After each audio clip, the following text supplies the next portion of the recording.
Hello guys, welcome back once again. Guys, I'm Manu. Guys, in today's video, we are just going to learn a very beautiful concept, and that is called know how to. Know how to. Know how to. What does it exactly mean? Know how to. Know how to का मतलब क्या होता है? Means आप कोई चीज़ करना जानते हैं या कोई आपको कोई चीज़ करने आती है. Means आप किसी काम को करने में एक्सपर्ट हैं, आपके अंदर कैपेसिटी है, एबिलिटी है, you can do that thing, you can do that particular thing in a particular scenario.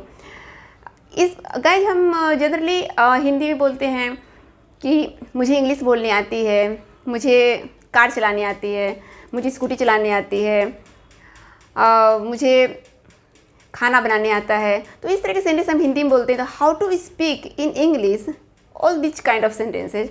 तो गाइस सबसे पहले हम सिंपल बात करेंगे. सिंपल का जो स्ट्रक्चर होता है उसमें सबसे पहले हम subject knows know how to verb की first form then other word लगाते हैं. मीन्स अगर आपका subject singular number third person है तो आपको नोज के साथ चलना होगा, you have to go with knows. And यदि आपका प्लूरल है तो आपको नो हाउ टू के साथ चलना होगा, you have to go with know how to. I just want to clear by explaining the examples over here. मैं एग्जाम्पल के थ्रू क्लियर करना चाहूँगी. मुझे इंग्लिश बोलने आती है.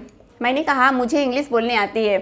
तो गाइस जिसे देखिए मैंने यहाँ पे ऑलरेडी लिखा हुआ I know how to speak in English. I know how to speak in English. मुझे इंग्लिश बोलने आती है. I know how to speak in English. मेरे फ्रेंड को कार चलाने आती है. My friend knows. गाइस यहाँ पे a my friend a third person है. माई फ्रेंड थर्ड पर्सन, तो यहाँ पे नोज आ गया. My friend knows how to drive a car. मेरे फ्रेंड को कार चलाने आती है. गाइज इस तरह से you can make more than 50 sentences. आप बहुत सारे सेंटेंस बना सकते हैं. आपको क्या क्या चीज़ करने आती है, आप नो हाउ टू, ये जो स्ट्रक्चर है नो हाउ टू की हेल्प से आप बहुत सारे सेंटेंस को फ्रेम कर सकते हैं. I know how to speak in English. I know how to solve math sums.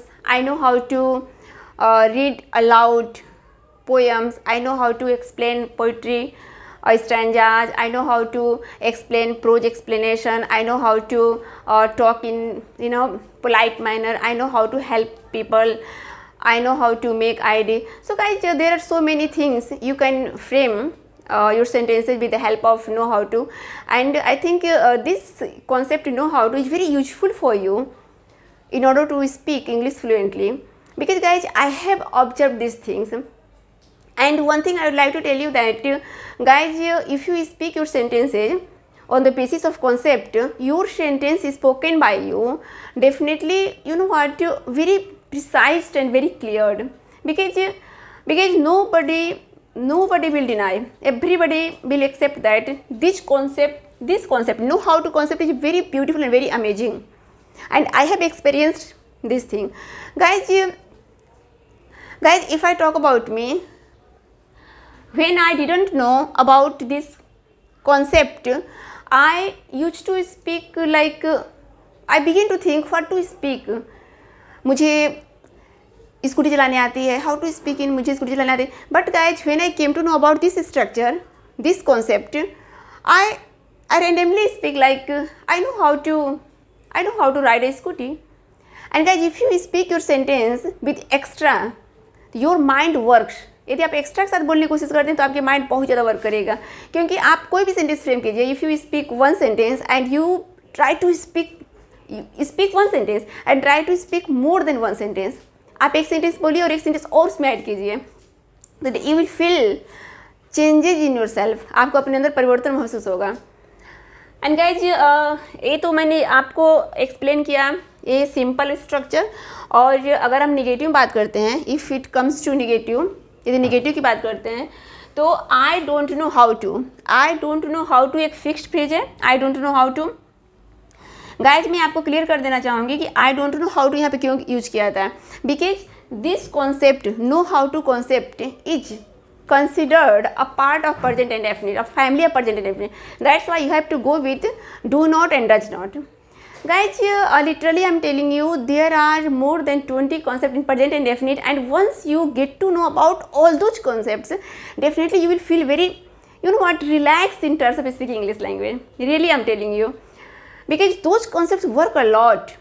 There are so many concepts, and I think that I will definitely share with you all those concepts which I have learned in my spoken classes. Because I have experienced, I can say that yeah, those concepts are really very useful in order to be a fluent speaker. If you really want to improve your com skill, if you want to improve your speaking style, definitely you have to know. You have got to know about all those concepts. So guys, let's see, कुछ example के through हम इस negative को देखते हैं. I don't know how to भी one object, यानी मुझे गाना गाने नहीं आता है, तो आपको बोलना होगा मुझे गाना गाने नहीं आता है, I don't know how to. आप I don't know how to के हेल्प के साथ, I don't know how to के साथ आप वर्ब की फर्स्ट फॉर्म लगाइए, फिर आप ऑब्जेक्ट या अदर वर्ड लगाइए. मुझे गाना गाने नहीं आता है, I don't know how to, I don't know how to sing a song. यहाँ पे आप सिंग अ सॉन्ग के प्लेस पे, या आप सिंग अ सॉन्ग, इसको आप रिप्लेस करके आप यहाँ पे कुछ भी अपने अकॉर्डिंग कोई भी वर्ड, आप यहाँ पे कोई भी एक्शन यहाँ पे ऐड कर सकते हैं. मैंने क्या लिखा, मुझे गाना गाने नहीं आता है, I don't know how to sing a song. मुझे गाना गाने नहीं आता है, I don't know how to sing a song. इसका स्ट्रक्चर एक बार फिर से इस स्ट्रक्चर को देखिए. I don't know how to भी one object, I don't know how to verb की फर्स्ट फॉर्म, देन ऑब्जेक्ट, और you can say that other word. मुझे गाना गाने नहीं आता है, I don't know how to sing a song. मुझे कार चलाने नहीं आता है, I don't know how to drive a car. मुझे मैथ के क्वेश्चन सॉल्व करने नहीं आते हैं, I don't know how to solve math sums. मुझे स्विमिंग नहीं आती है, I don't know how to swim. मुझे खाना बनाने नहीं आता है, I don't know how to cook food. Guys, आप वे कौन सी चीज़ें आपको जो करने नहीं आती है, आप I don't know how to के हेल्प से बहुत ही आसानी से, वेरी ईजिली आप उसे बोल सकते हैं, मेंशन कर सकते हैं. ये तो निगेटिव की बात हो गई. Guys, when it comes to interrogative, अगर जब हम इंट्रीगेटिव की बात करते हैं तो इंट्रीगेटिव में क्या होता है, इंट्रीगेटिव सेंटेंस में हम क्वेश्चन करते हैं, सामने वाले से क्वेश्चन करते हैं, मतलब कन्फर्मेशन, यानी हम किसी चीज़ के बारे में कन्फर्म होना चाहते हैं. मतलब कि आपको कार चलाने आती है, क्या आपको स्कूटी चलाने आती है, क्या आपको खाना बनाने आता है, कि आपको, मतलब कोई भी क्वेश्चन, हम सामने वाले से कुछ भी क्वेश्चन कर सकते हैं. तो इसमें हिंदी में क्या वर्ड पहले आता है, और अगर जब इसमें क्या करते हैं, डू और डज को पहले रखते हैं. अगर आपका सिंगुलर नंबर थर्ड पर्सन है तो आप डज का यूज कीजिए, अगर प्लूरल है तो आप डू को लगाइए. इसका स्ट्रक्चर होता है do does subject know how to, verb की first form, then other word. Do you know how to cook food, क्या आपको खाना बनाने आता है, do you know how to cook food, क्या आपको खाना बनाने आता है. Do you know how to create thumbnail, क्या आपको थंबनेल बनाने आती है, I don't know how to create thumbnail, मुझे थंबनेल बनाने नहीं आती है. Do you know how to swim, क्या आपको स्विम करने आती है, I don't know how to swim, मुझे स्विम नहीं आती है. गाइस, इस तरह से आप, आई थिंक अगर एक कॉन्सेप्ट आपको क्लियर हो गया हो तो you can make many sentences on behalf of you. आप अपनी तरफ से बहुत सारे सेंटेंस बना सकते हैं. और गाइज, आपको बहुत आसानी होगी बोलने में. आप कभी भी कहीं भी अगर आप बैठते हैं, if you meet your friend, अपने फ्रेंड से मिलते हैं, या if you visit somewhere else, कहीं घूमने जाते हैं, तो what do we generally start talking like our habit. हम अपनी हैबिट के बारे में तो बात करना स्टार्ट करते हैं, like what's your daily routine, what do you do from morning to evening. So as I said that, as I spoke earlier, that this concept belongs to present and definite. So you have to go with this concept. When you mention about your habit, like what's habit? Habit is a part of present and definite. Present and definite is, you can say that present and definite is a habit. Our nature is our habit. All these are a part of family of present and definite. You can say that present and definite is called habit. So अगर आप इसे practice करेंगे तो आप तीनों sentence एक साथ practice कीजिए. कोई भी एक सेंटेंस बोलिए. ऐसे मैंने कहा, मुझे इंग्लिश न्यूज़पेपर पढ़ने आती है, तो आप इसको तीनों फॉर्म में बोल सकते हैं। मुझे इंग्लिश न्यूज़पेपर पढ़ने आती है, मुझे इंग्लिश न्यूज़पेपर पढ़ने नहीं आती है। क्या आपको इंग्लिश न्यूज़पेपर पढ़ने आती है? I know how to read English newspaper. I don't know how to read English newspaper. Do you know how to read English newspaper? Guys, इस तरह से आप प्रैक्टिस कर सकते हैं। ऐसे आप कहीं भी बैठे हैं, you don't need any pen, any book, any notebook, you can practise alone. आप अकेले प्रैक्टिस कर सकते हैं। I know how to help others. I don't know how to help others. Do you know how to help others? I know how to create thumbnail. I don't know how to create thumbnail. Do you know how to create thumbnail? I know how to cook Maggi. I don't know how to cook Maggi. Do you know how to cook Maggi? My friend knows how to drive a car. My friend doesn't know how to drive a car. So guys, I think that you have understood this beautiful concept, and I hope that you will practice a lot. And guys, I recommend you that please watch this video not only one time, I think more than 2 to 3 times, because if you watch it again and again, definitely this concept will fit in your mind and you can speak easily. And guys, if you think that you will watch this video only one time and this concept will fit in your mind, I think that it's not possible for you, because it's not possible for even for me.